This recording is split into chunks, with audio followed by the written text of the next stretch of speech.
All good for. Well, 1, 2, 3. 1, 2, 3. 1, 2, 3. Thank you. welcome. Oh, that was an Indiana tie? Swear one? This thing? Don't get me around to it. Divot? Is that what it's called? I think that's what it's called. Good morning, everyone, and I call this meeting of the NCUA Board to order. In addition to those joining us in the boardroom today, I want to note for the record, today's meeting is open to the public through a live webcast as well. For anyone watching online, if you'd like to view the closed captioning of this meeting, click on the little CC icon in the lower left of our WebEx window. You can also change the layout to one of your choosing by clicking the layout on the top right of the screen. Our recommended viewing is the stack view. We have one item on the agenda, but we're going to make a few remarks to start off. This is my first board meeting as chairman. It's an honor to serve as the 13th chairman of NCUA and advance the priorities, promote growth, opportunity, and innovation in the credit union system. I want to thank the president for his trust in me. I also want to thank my colleague Todd Harper for his service through some challenging times for NCUA and the credit union system. So as the last few weeks, there have been a flurry of executive orders affecting the federal workforce, including us. Some of those directives may bring changes to NCUA. All of us at this table understand that change and uncertainty can be challenging for a number of parties, the credit union system, stakeholders, and most definitely NCUA employees. All of us at NCUA, including the board, are diligently assessing how these announcements may affect NCUA, our operations, regulatory structures, and our workforce. So my colleagues at NCUA who may be watching, the work each of you does every day keeps our credit union system thriving and it keeps our credit union members safe. There's also loads of misinformation and rumor out there. I've spent some time recently reading forums on Reddit that touch on NCUA or federal employees, and there is some crazy stuff out there. There's people moving their money out of banks and credit unions and buying treasury bonds or gold because they hear that federal deposit insurance is going away, okay? And that's not even one of the crazier ones out there. So let's continue to stay focused on our mission, and we, the board, will continue to support your work as we navigate any changes together. Thank you for your patience and your dedication to NCUA. One thing that struck me last week, our executive director mentioned how much NCUA staff like seeing an email about this year's fee schedule for credit unions. And I was curious why a fairly routine, mundane topic would generate a positive reaction. But it was precisely because it was mundane, and now it made sense to me. It was a sign that the big picture hasn't changed. NCUA business continues. The normalcy of it was positive and reassuring. When I ask any of my 1,200 colleagues here at NCUA, reach out to me anytime by phone, Teams, email.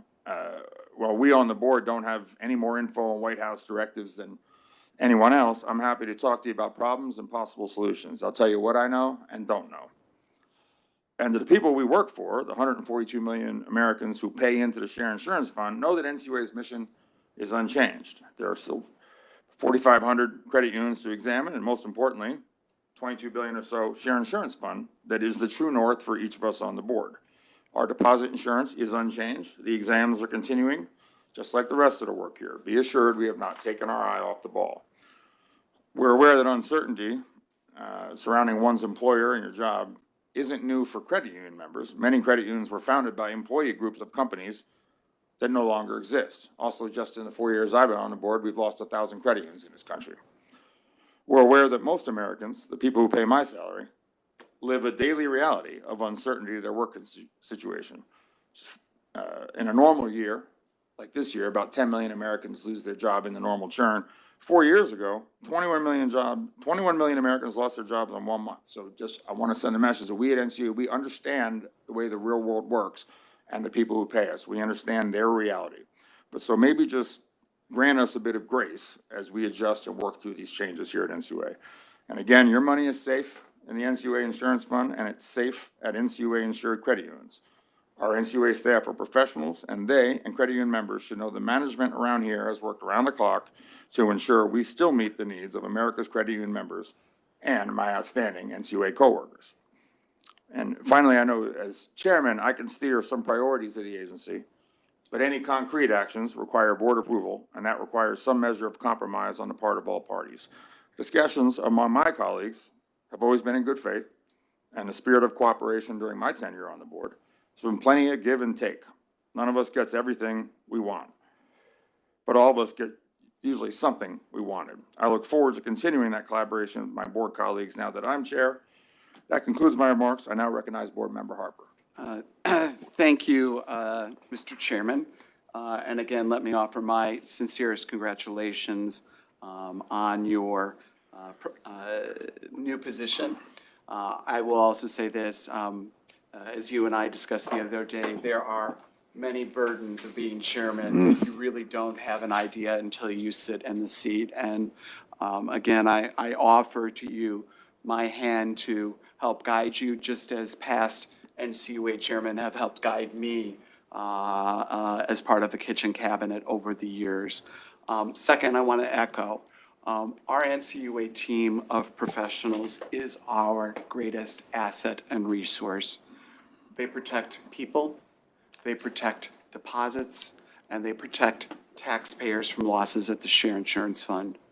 We need to keep that in mind, and we need to continue to demonstrate the compassion that we have worked to build at this agency, and I'm very proud that we've worked to build at this agency over the last several years.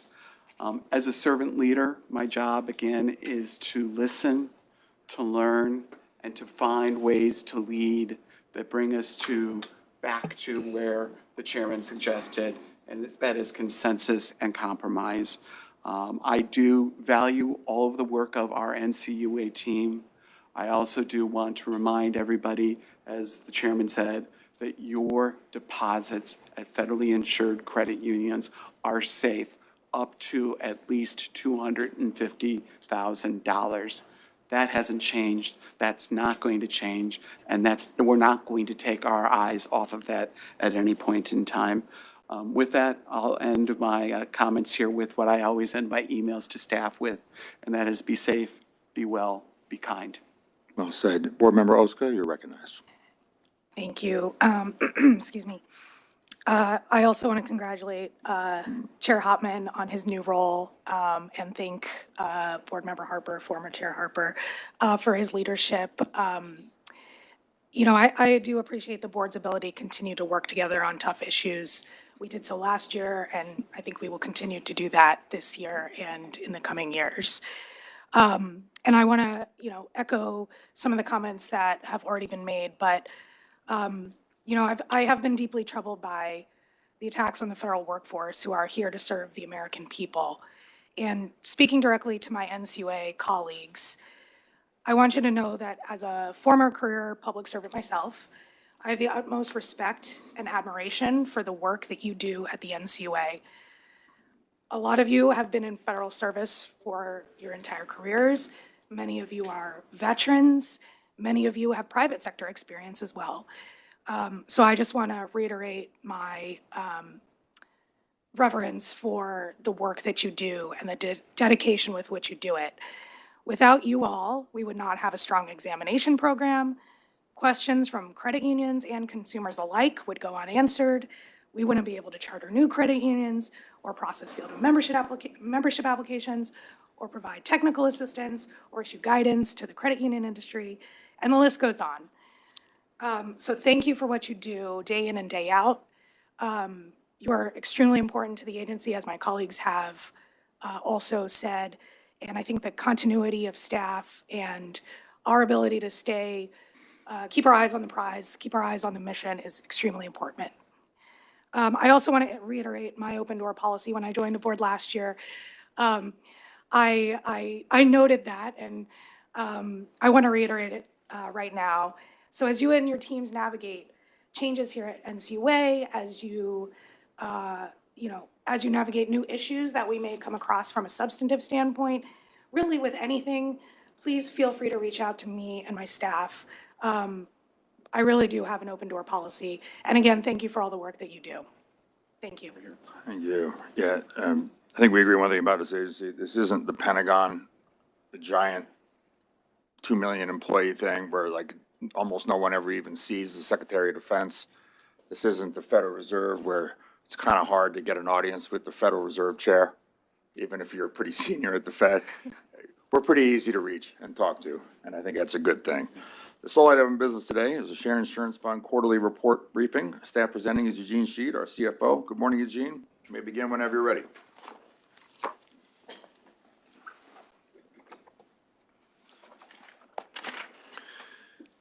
Good morning, Chairman Hopman, Board Member Harper, and Board Member Otska. I am pleased to present the fourth quarter 2024 statistics for the National Credit Union Share Insurance Fund. Slide 2.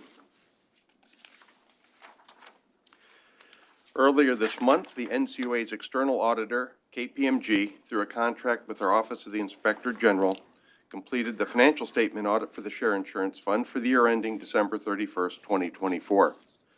The fund received an unmodified or clean opinion indicating financial statements were presented fairly and without reportable condition. The operating fund, the Community Development Revolving Loan Fund, and the Central Liquidity Facility also received clean opinions. In its audit, KPMG found the financial statements were fairly presented in accordance with U.S. Generally Accepted Accounting Principles, or GAAP. There were no material weaknesses or significant deficiencies in internal controls that would cause a financial misstatement, or for the financial statements to be materially misstated. And there were no instances of noncompliance with other matters that are required to be reported under government auditing standards or OMB guidance. The year-end audited financial statements are available on our website. Additionally, I want to recognize the hard work and the contributions of our team members and support from across the agency who provide valuable assistance in financial reporting in the audit process. Slide 3. This table shows the fund's reserves and expenses for the fourth quarter for the year ending December 31st, 2024. For the quarter, the fund recorded net income of $78.6 million. A few highlights are as follows. Total income was $145.9 million for the quarter and $565 million for the year. For the year, total income rose $133 million over 2023, or 31%. Operating expenses were $64.7 million for the quarter, primarily due to the overhead transfer for agency operating expenses. And finally, the reserve expense for potential insurance losses increased by $5.3 million for the quarter. For the year, the reserve increased by $29 million. Slide 4. This table shows the fund's balance sheet as of December 31st, compared to the prior year.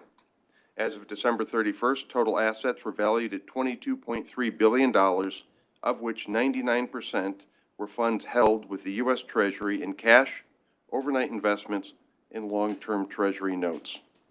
A few highlights to take away from this slide are total assets increased by $924.6 million for the year, primarily due to a reduction in unrealized losses on Treasury investment, an increase in interest revenue, and capitalization deposit adjustments for credit unions during the year.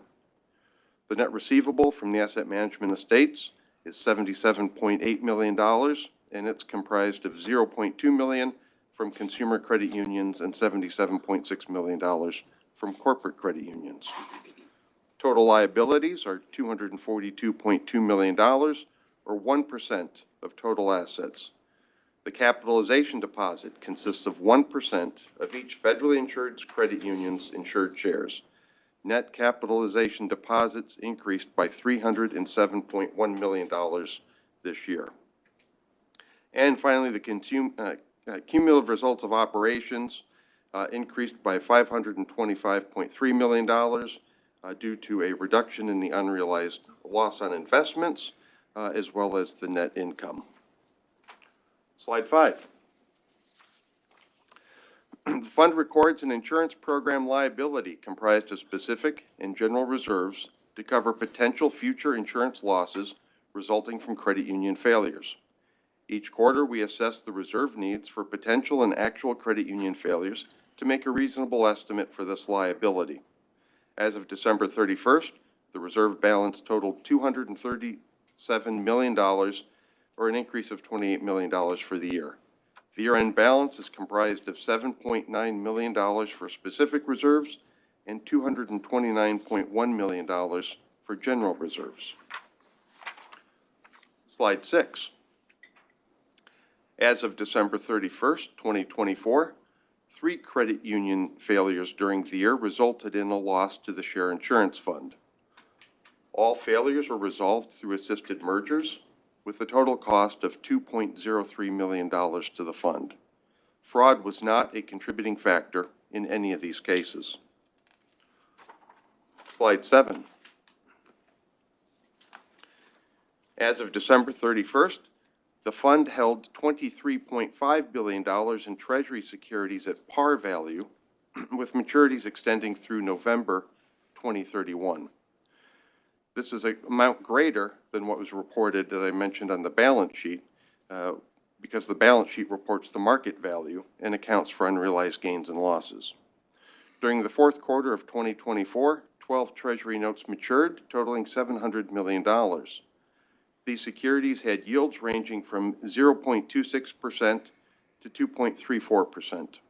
The proceeds were reinvested at higher yields during the quarter, partially offsetting the declines that we experienced in the overnight rates, and also contributing to long-term earning stability for the fund. Slide 8. The equity ratio is updated semi-annually. As of December 31st, 2024, the equity ratio was 1.30% and was calculated using an insured share base of $1.78 trillion. The year-end equity ratio has been the same, 1.30% for each now the past 3 years. And for December 31st, it is 2 basis points higher than it was for June 30th, and it's also 2 basis points higher than the year-end projection. The increase over the projection is mainly attributable to lower than forecasted growth for insured shares. The blue line running across the chart represents the normal operating level, which is 1.33%, the same as it has been since December 2021. Slide 9. This slide shows the fourth quarter Share Insurance Fund equity ratio calculation based on December 2024 audited financial statements and December call report data as of February 11th, 2025. As stated, from June 2024 to December 2024, the equity ratio increased by 2 basis points from 1.28% to 1.30%. The more precise calculation shown on this slide calculates to equity ratio of 1.29587%, which rounds up to 1.3. Slide 10. The CAMELS data.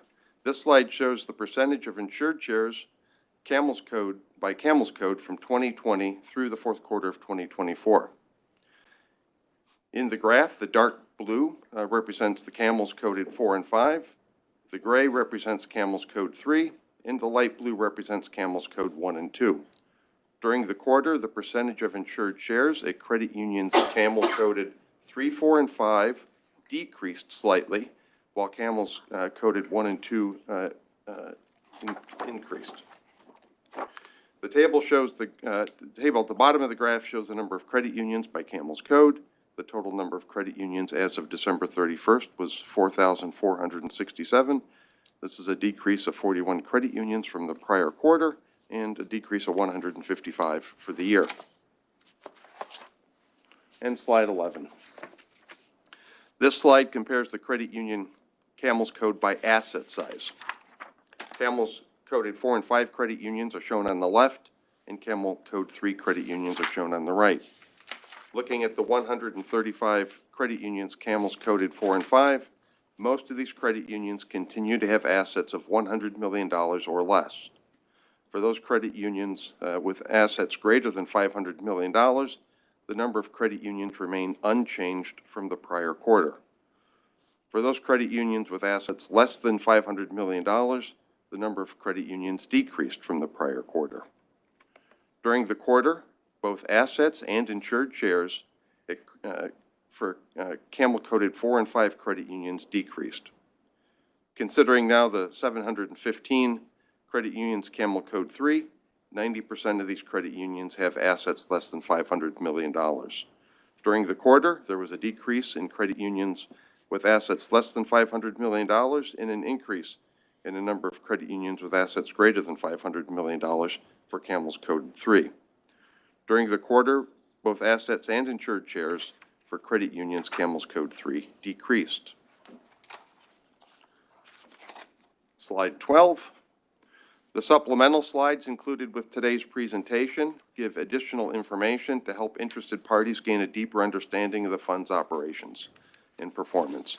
Thank you for your time. This concludes my presentation, and I would be happy to answer your questions. Thank you. First question, for a few years now, it's been pretty easy to earn a decent yield safely. Even now you can earn 4% overnight. It's pretty easy. And it's been a few years now, the bond market's been the 4%. For a while there, we could get 5% pretty safely. After a few years of the bond market in the 4s, 5s, and we don't even invest out that long. We don't buy 30 years, 20 year, 10 year. What's your quick answer for why we're at 2.5% average yield? So the 2.5% average yield represents investments that we bought back before and during the beginning of the pandemic when the yields were much lower. 10-year hit 0.7. We were turning Japanese there for a while. Right. And so as I noted, some of what's rolling off right now are generally at lower yields. Yeah. What we're purchasing today are those higher yields that you're referencing. And by purchasing those yields now, we're trying to lock in some longer-term stability for the fund. And the longest we go out is what, 7? Currently, we're going out 7 years. Policy allows for 10, but we're not there. So 2020, 2021, yields were super low. That's why I have a mortgage at 2 7/8 locked in. We've got a few more years for all that stuff rolls off, right? We had a lot of under 1% purchases in 20 and 21. And some, obviously, the 2-year papers rolled off, the 3 years rolled off, the 4 years rolling off, and we got another couple years before the rest of that real cheap, very low yielding paper we bought rolls off, right? Right. Of course, who's to say what comes in the future? Okay. Want to congratulate you in office of the CFO that all 4 of our funds are another unmodified or clean audit. That underscores your consistent to sound management and the resources that Americans have trusted us with. I want to acknowledge the work of our Inspector General and the independent auditor, KPMG, during the annual audit. Thanks to both of those. So good news here, we're at 1.30, and just to review, I believe you told me that if you do the math, it's just under 1.3, right? It's like 1.296, 1.2959 is what you told me, right? Yeah. Okay. So we haven't been above 1.3 since pre-pandemic. That's right. Yeah, okay. So investment income up a little bit, quarter on quarter.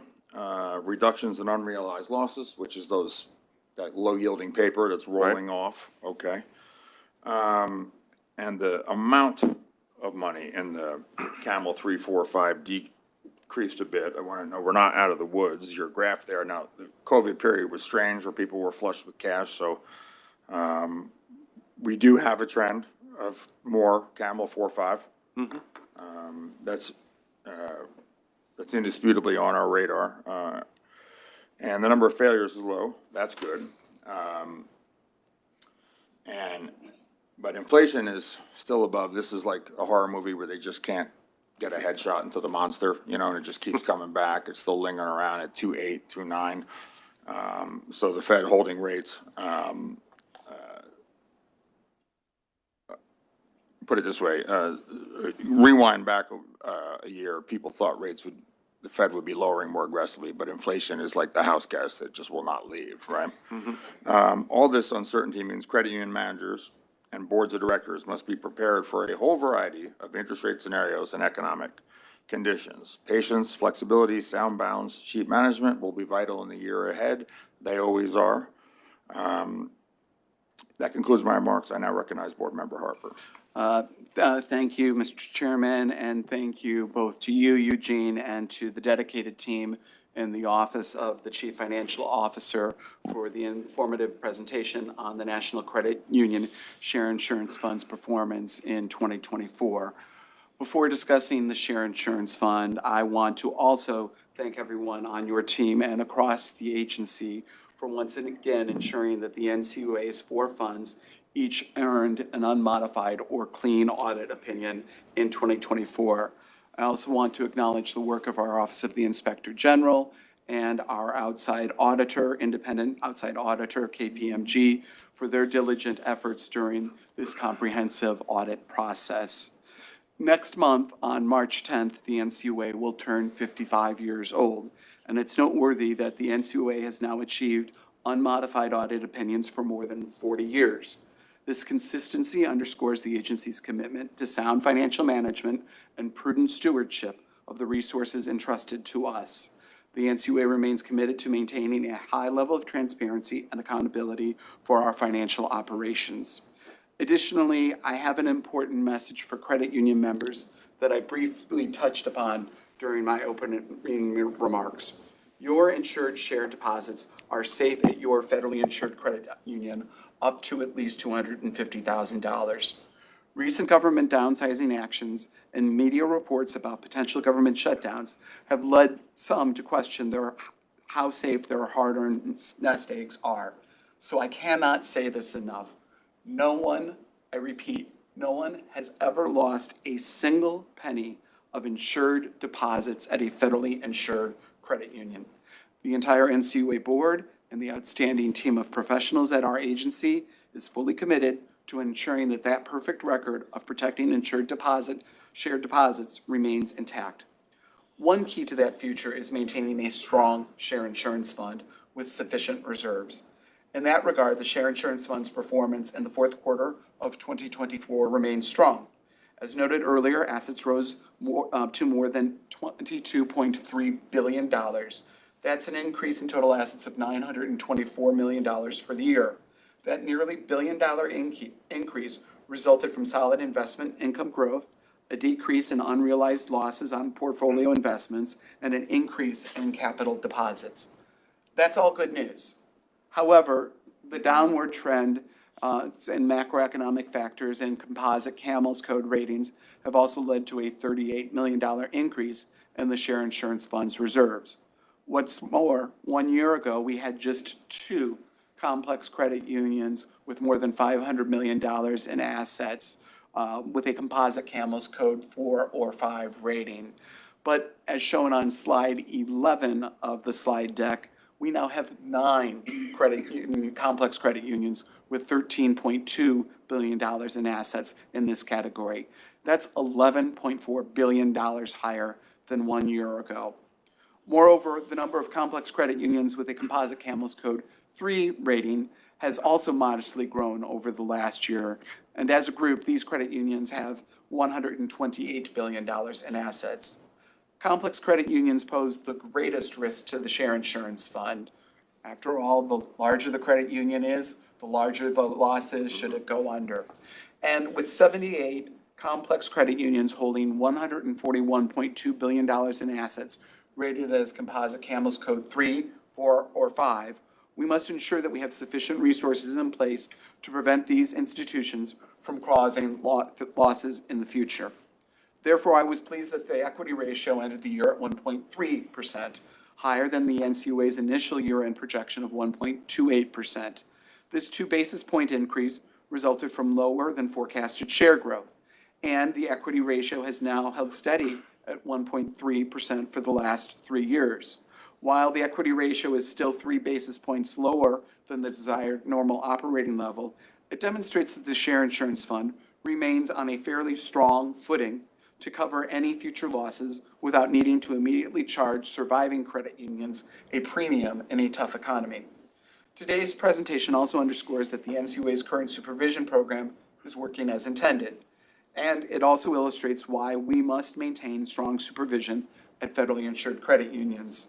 Any future adjustments to the agency's staffing levels should not come at the expense of sacrificing safety and soundness, compliance, and fair lending examinations. We must recognize that if the exam and supervision staffing levels are lowered, we may need to increase the share insurance fund's normal operating level to maintain sufficient reserves for potential losses. That's because less frequent supervisory contacts, less comprehensive exams, and less oversight will likely lead to more credit union failures and increased share insurance fund losses. Alternatively, we may need to alter our record-keeping and reporting requirements to create real-time monitoring systems using innovative technology, and I know that innovation is an important factor for the chairman as well as for me, to identify the risks. Regardless of the path we choose, I am committed to working with my fellow board members to find the right balance to all of these questions. In recent quarters, the NCUA has further seen growing signs of financial strain on credit union balance sheets and consumer financial stress. More recently, credit union members impacted by federal government layoffs or curtailed federal grants may experience financial hardship. Credit unions serving these populations should work with their impacted members while remaining vigilant of their own liquidity needs. So I cannot emphasize enough the importance of advanced liquidity planning for financial institutions of all sizes. In fact, access to the NCUA's central liquidity facility should be part of participating credit unions' broader liquidity risk management plans for a variety of contingencies, not just during times of crisis. Also, credit unions should not be concerned about using the central liquidity facility for fear of negative consequences as part of an examination. As a reminder, the more members and capital stock the central liquidity facility has, the better it can serve the liquidity needs of credit unions. In fact, when the credit union system navigated treacherous waters in the wake of the corporate credit union crisis more than 15 years ago, it was the central liquidity facility, along with a $6 billion congressionally authorized line of credit, that helped to maintain the strength of the share insurance fund. Given the importance of maintaining such liquidity, the NCUA board has unanimously and repeatedly called on Congress to allow corporate credit unions to purchase capital stock in the central liquidity facility to help smaller credit unions access liquidity. We should continue to engage with Congress on this legislative priority and consider going forward other actions to ensure sufficient liquidity at individual credit unions and within the credit union system. In closing, the NCUA has three core functions: protecting consumers, protecting members' insured shares at federally insured credit unions, and protecting taxpayers against share insurance fund losses. That's where I plan to focus my energy in the months ahead. As such, the NCUA board should continue to closely monitor individual credit union and share insurance fund performance, as well as engaging in a public discussion to review the methodology for setting the normal operating level as noted in the annual performance plan adopted last month. That concludes my remarks, Mr. Chairman. I turn it back over to you.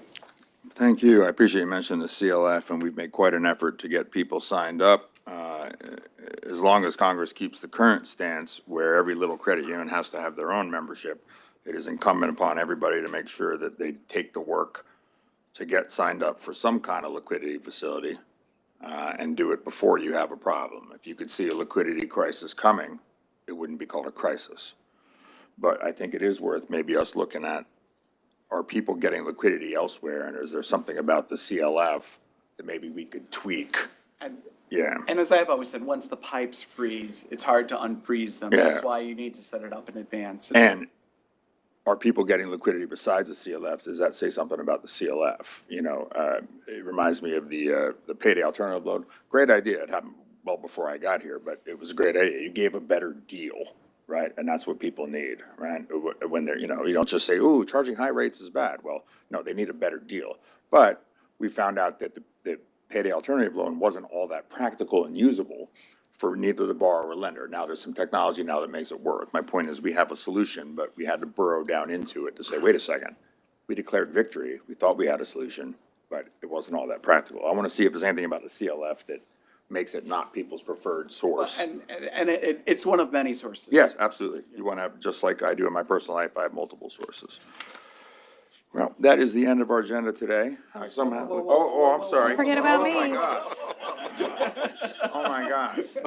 Rookie mistake. That is so embarrassing. No, I'm going to blame my script because it just has this and it goes right to the end. It is not. Hey, Sure, would you like to sure, say sure. something? All right, all right. I'll remember that. No, please do. That is so embarrassing. I skipped right down to the end. It's so ridiculous. It's okay, we're just trying to set a record for a short board meeting. Oh, man, that's all I screw up on. Jesus. Yeah, no, I appreciate it. Thank you, Chair Hopman. Thank you, Eugene, for the briefing and for everyone's work. I know a lot of people touched this briefing, so thank you to everyone who's been working behind the scenes on it. I continue to be encouraged by the fund's strong performance since our last briefing in November. This quarter, the fund's yield was 2.5%, slightly higher than last quarter's and above previous record-breaking levels. But as I mentioned before, I'm worried about the trend of growth in asset size among credit unions with CAMELS 3 ratings or higher, especially as we see how new market stressors affect consumers and businesses across the country. So we need to ensure that these credit unions are being properly managed and mitigating their various risks so their rapid growth doesn't make problems worse. While the percentage of shares held by CAMELS 3 rated credit unions decreased slightly last quarter, it's still at one of the highest levels we've seen since 2017. And so, we need to watch out for that because it could pose a risk to the share insurance fund. We must continue to stay vigilant and monitor the share insurance fund for signs of stressors, especially during relatively stable periods, so that we're prepared for any downturns in the future. But overall, the share insurance fund remains in good health, thanks to the work of Eugene and our colleagues and the credit unions out there who are managing their risks sufficiently. This is a reassuring sign that the NCUA remains well-positioned to protect credit union members and safeguard the credit union system. Now, Congress has entrusted the NCUA with the responsibility to protect credit union members and the credit union system, and our ability to do so depends on an independent agency and strong government workforce. The independence of the NCUA is critical to maintaining confidence and stability in the credit union system. And we cannot meet our statutory mandate without the NCUA staff across the country who faithfully execute their duties with integrity. Duties like examining and charting credit unions, reviewing field of membership applications, responding to questions from consumers, providing technical assistance to small credit unions and MDIs, or managing the share insurance fund, the subject of our briefing today. Share insurance is a safety net for credit union members. If you put your money in a credit union with the words insured by the NCUA emblazoned on the door, or perhaps on their website, you can trust that you won't lose your life savings if that credit union fails. Share insurance creates confidence in the credit union system, which helps credit unions attract new members and continue to grow as well. That is the value of an independent NCUA with dedicated public servants that go to work every day for the American people. So thanks again, Eugene, for the briefing, and thanks, Chair Hopman. That concludes my remarks. Anything else? Floor is yours. Well, no, I'm good. Thank you. All right, now, I do believe we are done. End of our agenda, no business, we are hereby adjourned.